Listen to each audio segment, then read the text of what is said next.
여호수아 7장 6절에서 13절까지 말씀입니다. 여호수아가 옷을 찢고 이스라엘 장로들과 함께 여호와의 궤 앞에서 땅에 엎드려 머리에 티끌을 뒤집어 쓰고 저물도록 있다가 이르되 슬프도소이다.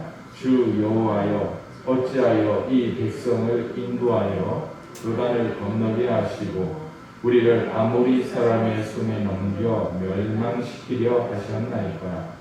우리가 요단 저쪽을 만족하게 여겨 거주하였더면 좋을 뻔하였나이다.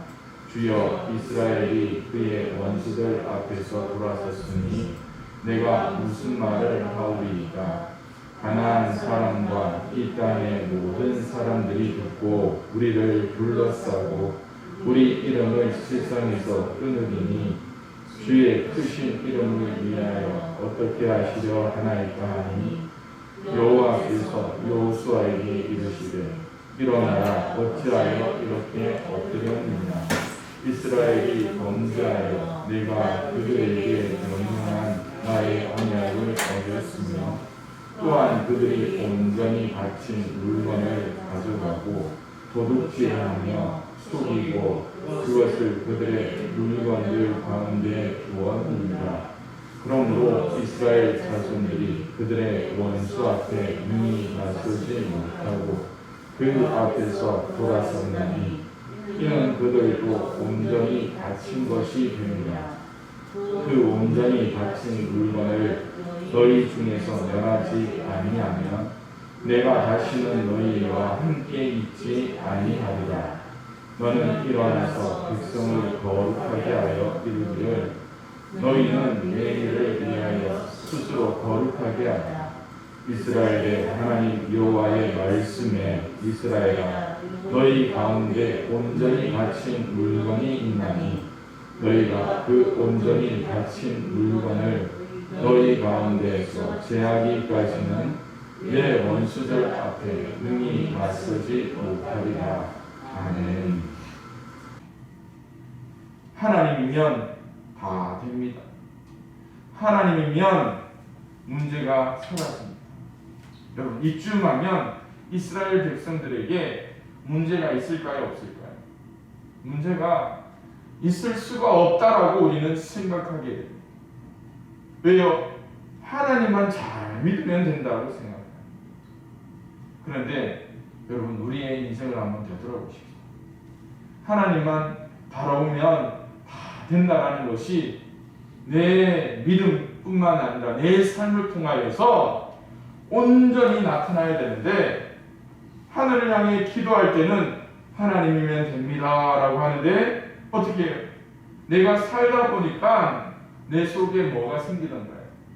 욕심도 생기고 하나님이 주시는 것 이외의 것들이 눈에 들어올 때 우리는 혹 곁길로 빠질 때가 참 많다는 것을 보게 되죠.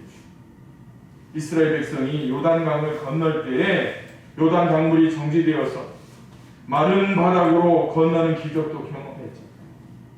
그런 후에 높고 견고한 여리고성을 완전히 진멸하고 승리도 거두게 됩니다. 하나님께서 함께 하시는 전쟁이었기 때문에 이러한 표적들을 보면서 그들은 뭐합니까? 하나님이 내 편, 하나님이 우리 대장, 하나님이 내 인생의 주인. 여러분, 이쯤 하면 여러분 아무 문제가 없겠죠. 그런데요, 높고 견고한 성을 무찌를 때는 하나님을 제대로 봤습니다. 그 다음 성이 어디입니까? 바로 아이성. 아이성은 작고 견고하지 못한 성이었습니다. 승승장구하던 이스라엘 여리고성을 피임없이 승리하였던 이스라엘 백성들에게 아이성은 그저 쉽게 함락할 수 있는 작은 성이라고 확신했습니다. 그런데 그 결과는 어떻습니까? 여호수아 7장 5절을 보니까 아이 사람들이 그들 이스라엘 사람 군사를 36명쯤 쳐 죽이고 성문 앞에서부터 스바림까지 쫓아가 내려가는 비탈에서 어떻게 해요? 쳤으므로 백성의 마음이 녹아 물같이 되었다라고 말씀하고 있습니다. 백성의 마음이 녹아 물같이 되었다. 전쟁의 의욕이 상실합니다. 광야 그들의 조상들이 외쳤던 이야기 하나 있잖아요. 요단 홍해를 건너서 마라의 스물 앞에 도착했을 때 그들의 조상들은 뭐라고 했습니까? 어디로 돌아가자? 애굽으로 돌아가자고 했습니다.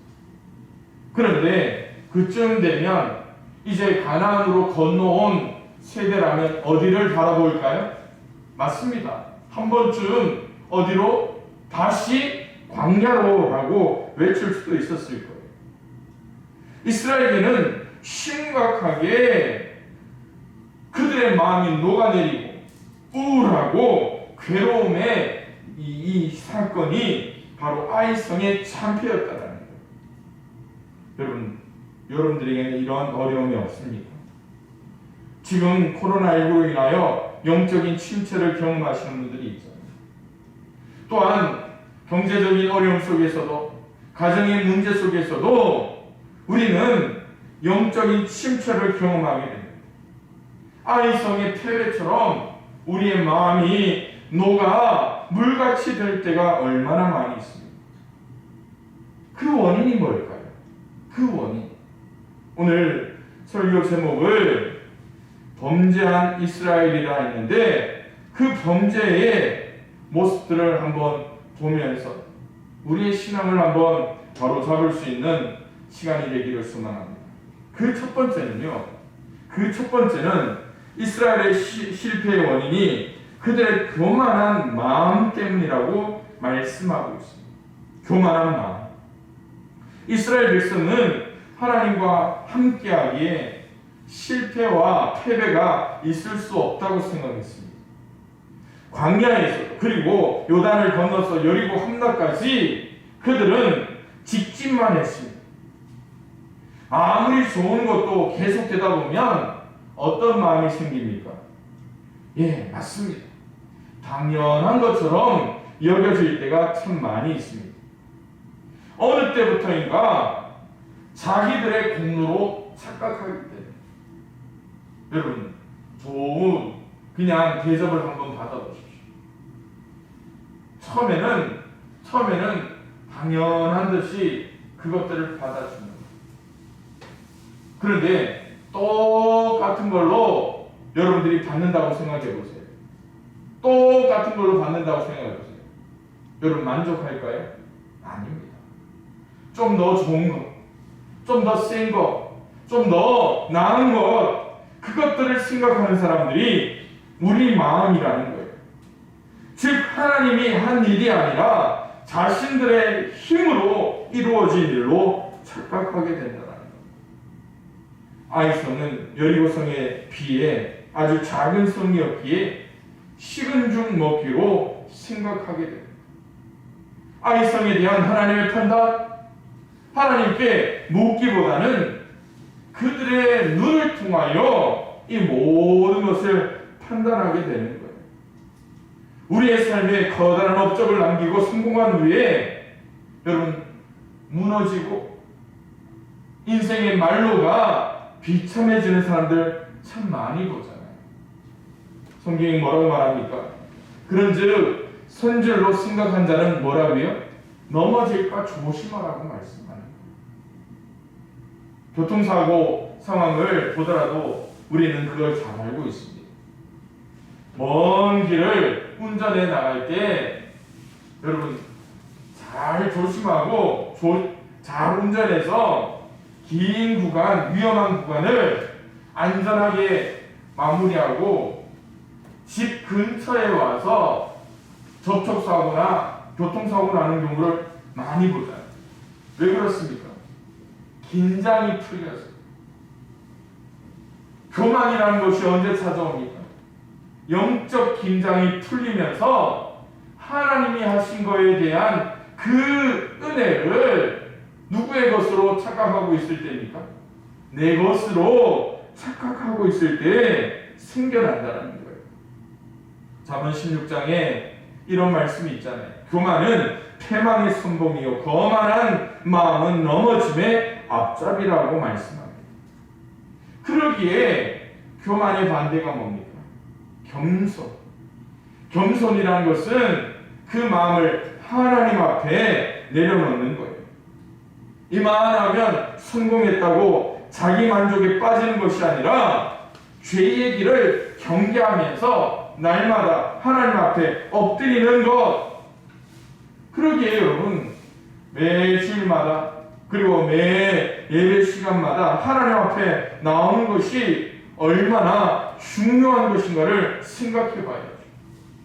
최소한 예배의 시간을 통하여서 주시는 그 하나님의 말씀을 통해 하나님 앞에 묻고 또 묻고 또한 내가 어떻게 행해야 할 것인가를 하나님 앞에 구하는 기간이잖아요. 건강검진이 우리나라는 법적으로 의료보험공단에서 2년에 한 번이죠. 또 어떤 제가 정확하게는 모르겠지만 직장의료보험에서는 해마다 건강검진을 받으라고 합니다. 건강하다고 그 때를 놓쳐보십시오. 이 병을 가지신 분들이 그 잠깐 하는 사이에 건강을 해치는 경우를 많이 봤거든요. 그렇습니다.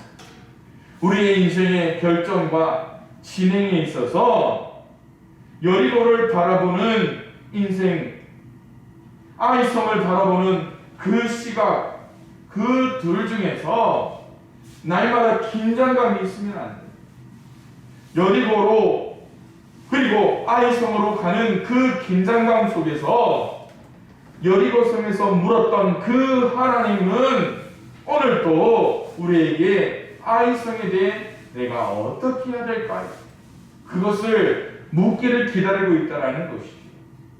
그러기에 사랑하는 성도 여러분, 오늘 우리의 인생에 있어서 날마다 하나님 앞에 물으며 이 교만의 마음을 꺾어내릴 수 있는 저와 여러분들이 되기를 주님의 이름으로 축원을 드립니다.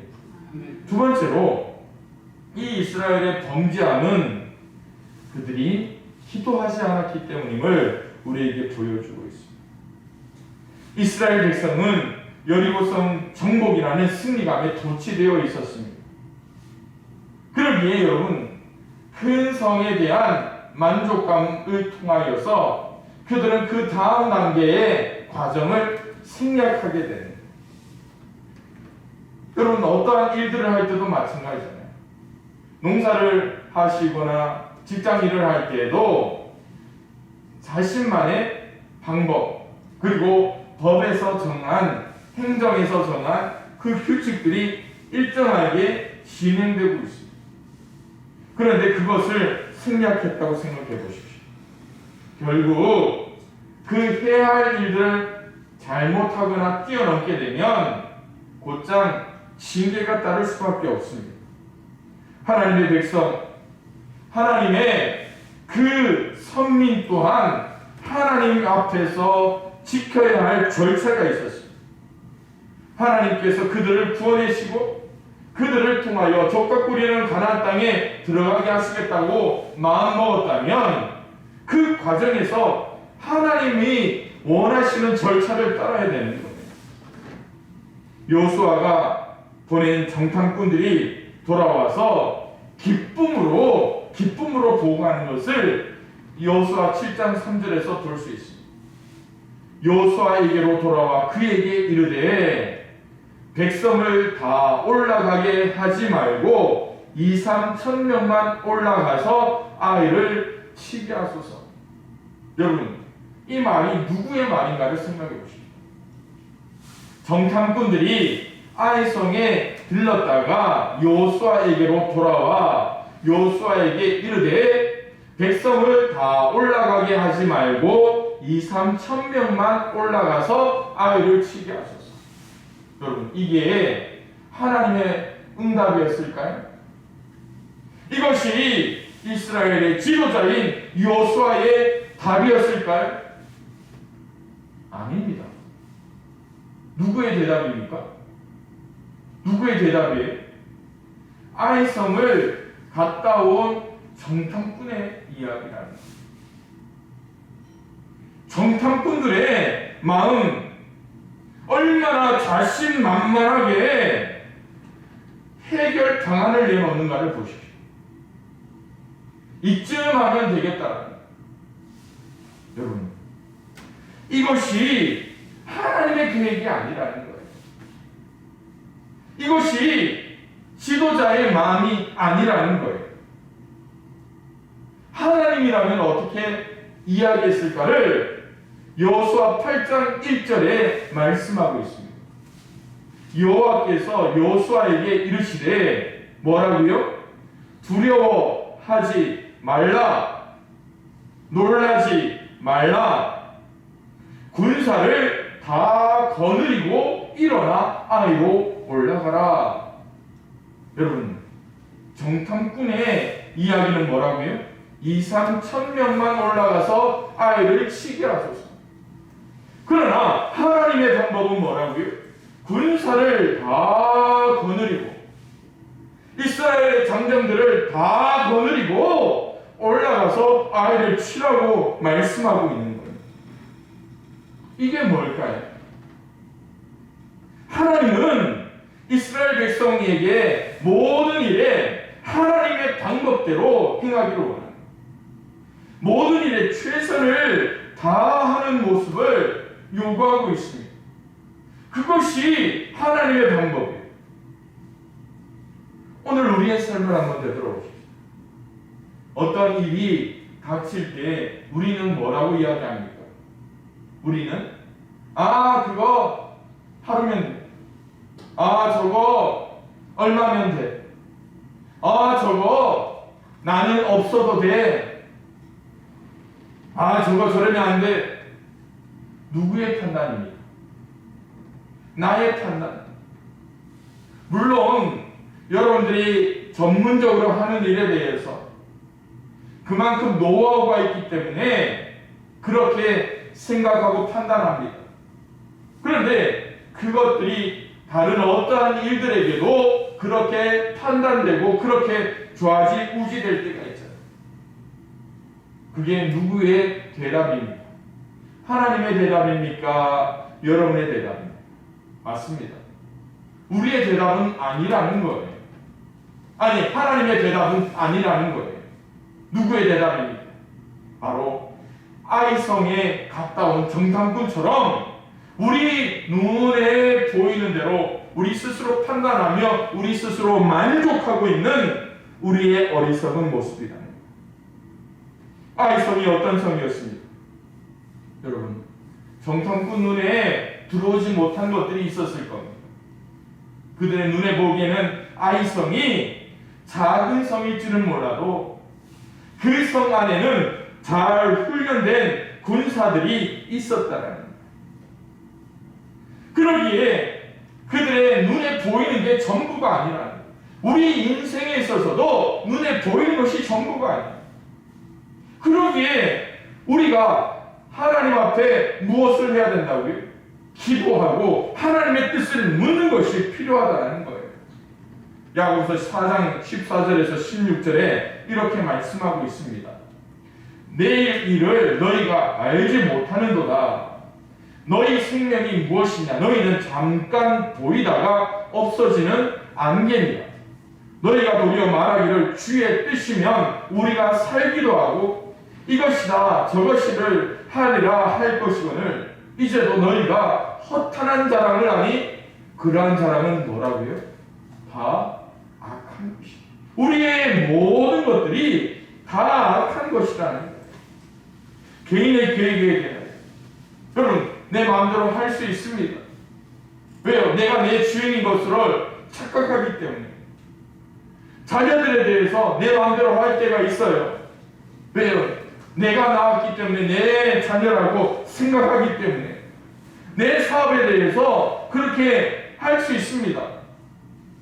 그런데 안 되면 어떻게 합니까? 하나님 안 돼요. 왜요? 하나님 왜 그러십니까? 하나님의 뜻을 구하지도 않고 기도 없이 하나님의 뜻과 상관없이 진행하면서 그 결과를 통하여 하나님을 우리가 판단할 때가 있잖아요. 예레미야가 3장 25절 26절을 우리는 기억하고 있습니다. 기다리는 자들에게나 구하는 영혼들에게 여호와는 어떤 분이시다고요? 선하신 분이에요. 선하신 분. 우리가 알지 못하는 그 은혜와 섭리가 누구에게 있다고요? 하나님에게. 그러기에 사람이 행할 길이 뭡니까? 밑에 줄 26절인데 함께 읽어볼까요? 시작. 사람이 여호와의 구원을 바라고 잠잠히 기다림이 좋도다. 뭐 하자는 겁니까? 하나님의 뜻을 구하고 기도하라. 산성경. 영적 침체라는 단어를 제가 계속 쓰고 있습니다. 코로나19로 인한 영적 침체가 어쩌면 저와 여러분들의 삶에 직접적으로 와닿고 있습니다. 그런데 여러분, 침체라는 걸 알고 있는 사람은 그럼에도 불구하고 민감하게 느껴지는 부분입니다. 그런데 그것도 모르고 그저 깊은 잠에 빠져 있다면 하나님의 일을 우리가 보지 못하는 것이죠.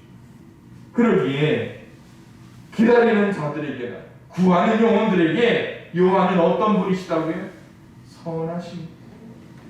사람이 여호와의 구원을 바라고 잠잠히 기다리는 자.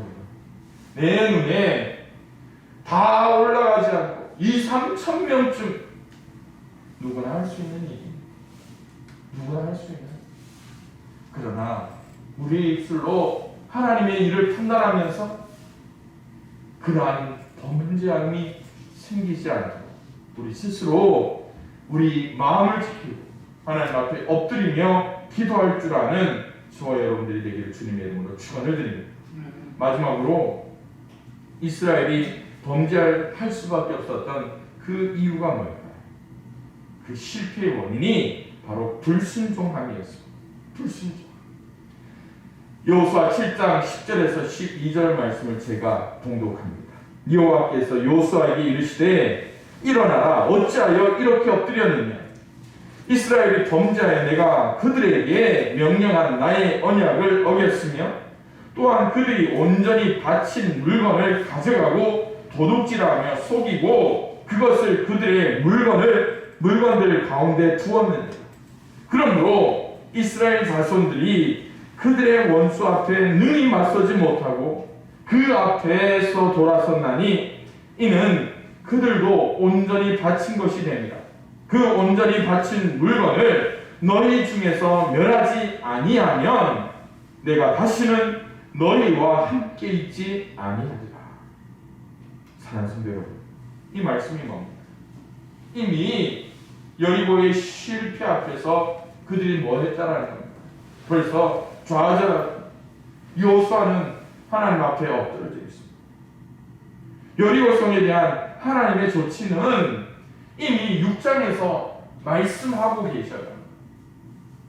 여리고를 칠 때에 하나님께서 여리고에서 노략한 물건들에 대해서 어떻게 하라고 했는지 아십니까? 6장 18절 19절에 이렇게 말씀합니다.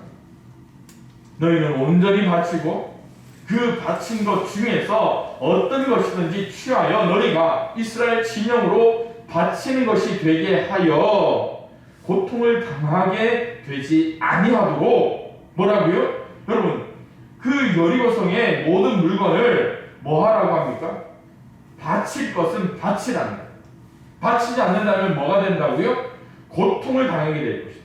오직 너희는 그 바친 물건에 뭐 하지 말라? 손대지 말라. 금은 은금과 동철 기구들은 다 여호와께 구별될 것이니 그것을 여호와의 곳간에 드릴지어다라고 말씀하고 있습니다.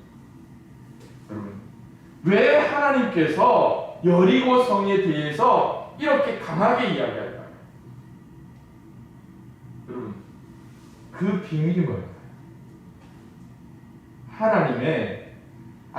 이스라엘이 가나안 땅에 들어와서 뭐가 되는 겁니까? 전쟁을 통한 하나님의 첫 열매가 됩니다.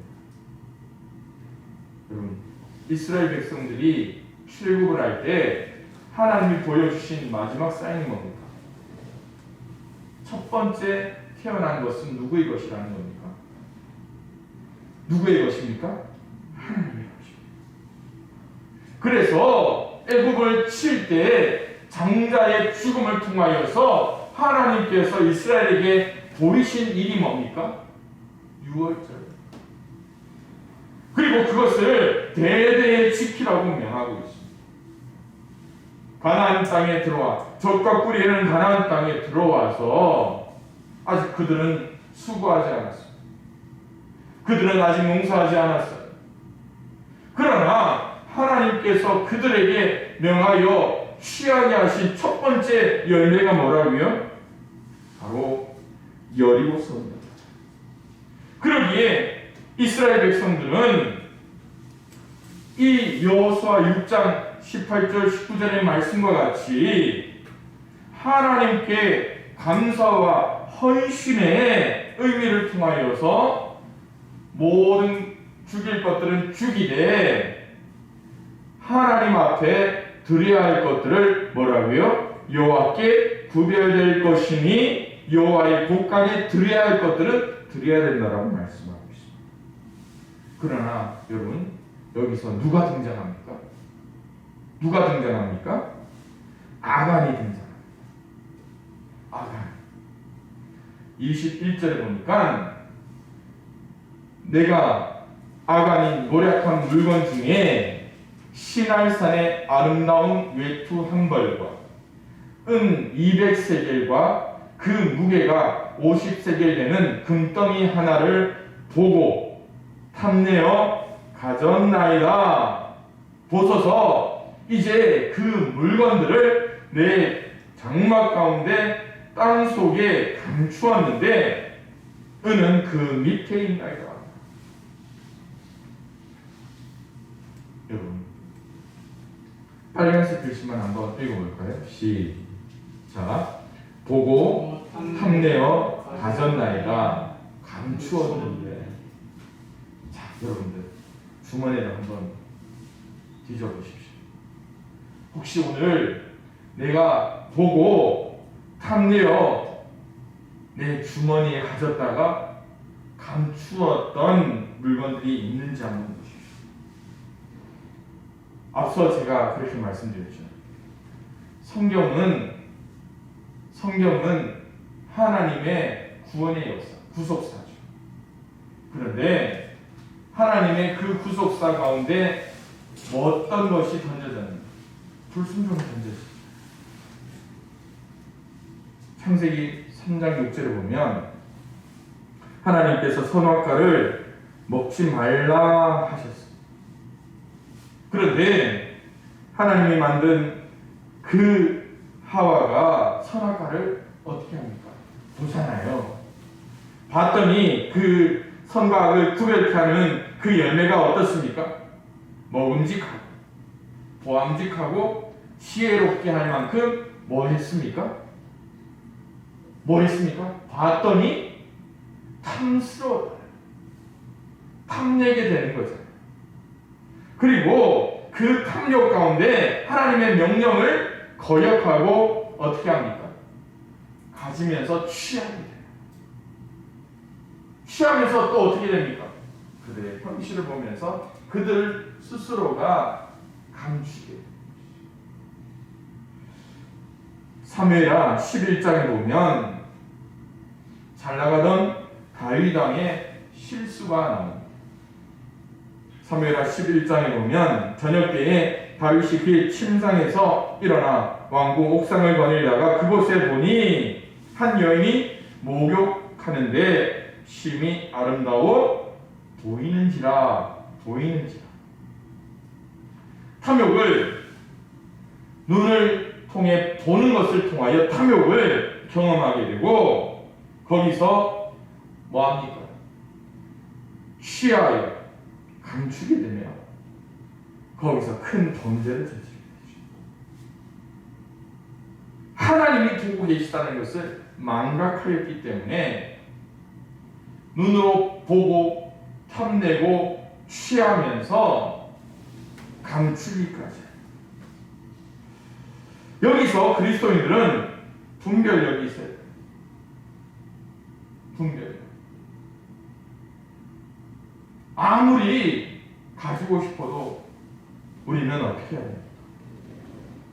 아간이 어떤 사람인가를 우리 성경에는 잘 나타나지는 않았습니다.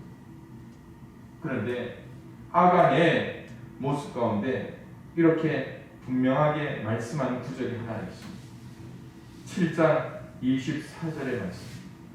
여호수아가 이스라엘 모든 사람과 더불어 세라의 아들 아간을 잡고 그 은과 그 외투와 그 금덩이와, 여러분 이건 뭡니까? 어떤 물건입니까? 전문 용어로 지금 7장 24절 전반부는 전문적으로 어떤 물건들입니까? 예, 모르세요? 작물이잖아요, 작물. 그렇죠? 아간을 잡고 그 은과 외투와 금덩이는 어디서 취한 겁니까? 여리고성에서 취한. 자, 그런데 빨간색 글씨를 한번 봅시다. 그의 아들들과 그의 딸들과 그의 소들과 그의 나귀들과 그의 뭐라고요? 양들과 그의 장막. 여기서 나눠지는 거 아시죠? 뭐가 나눠집니까? 앞에 것은 그가 여리고에서 취한 거지만 그 뒤에 나오는 빨간색 글씨 앞에는 뭐가 있습니까? 그의, 그가 가지고 원래 가지고 있던 것이 그의 소유가 있었을까요? 없었을까요? 부족함이 없었어요. 광야 생활하는 동안 그가 여전히 지키고 소유하고 있던 물건이 이미 있었다. 결국 그 모든 것을 통하여 더 많이 가지고자 호화스럽고 사치스러운 물건, 탐욕을 채우기 위하여 뭐 했다라는 겁니까? 도둑질하겠다. 없는 것도 너무 없으면 힘들지만 있는 분들도 여러분 더 하시려고 할 때 어떤 마음이 드는지 아마 잘 아실 겁니다. 아간은 분명히 하나님께서 금하신 것을 명령받았지만 앞서 바다가 모든 강물의 물을 받아들임에도 채우지 못하는 그 마음처럼 더 가지려는 욕구가 그에게 분명히 있었다. 그것이 바로 불순종을 낳게 되었다는 것이죠. 이 한 사람으로 말미암아 이스라엘 백성 전체가 패배의 고통을 맛보게 되고, 그리고 이 아간을 통하여서 그의 지파와 그의 가족들은 비극적인 멸망을 경험하게 된다는 것입니다. 우리의 모습을 되돌아보십시오. 사랑하는 성도 여러분, 교만이라는 것이 여러분 속에 자리 잡고 있지는 않습니다. 기도하지 않아도 된다라고 자만하고 있지는 않습니다. 불순종의 자리에 머물고 있지는 않습니다. 어제의 성공이 오늘의 성공까지 도전하지는 못합니다. 오늘의 성공이 내일의 성공을 도전하지는 못합니다. 오늘 승리하였다 준비하지 않으면 내일 우리는 넘어질 수밖에 없습니다. 그러기에 하나님께서는 오늘 여호수아의 말씀을 통하여 하나님의 음성에 귀를 기울이라고 이야기합니다. 하나님의 뜻을 구하는 삶을 살라고 우리에게 요구하는 것이죠. 그러기에 오늘 우리가 읽었던 본문 말씀의 13장에는 분명히 이렇게 말씀하고 있습니다. 너는 일어나서 백성을 거룩하게 하라. 내 일을 위하여 스스로 거룩하게 하라. 오늘 우리의 본분이 거룩입니다. 하나님이 우리에게 명한 하나님의 뜻이 거룩. 온전히 승리하며 하나님께 쓰임받는 우리 모두가 될 수 있기를 주님의 이름으로 축원을 드립니다.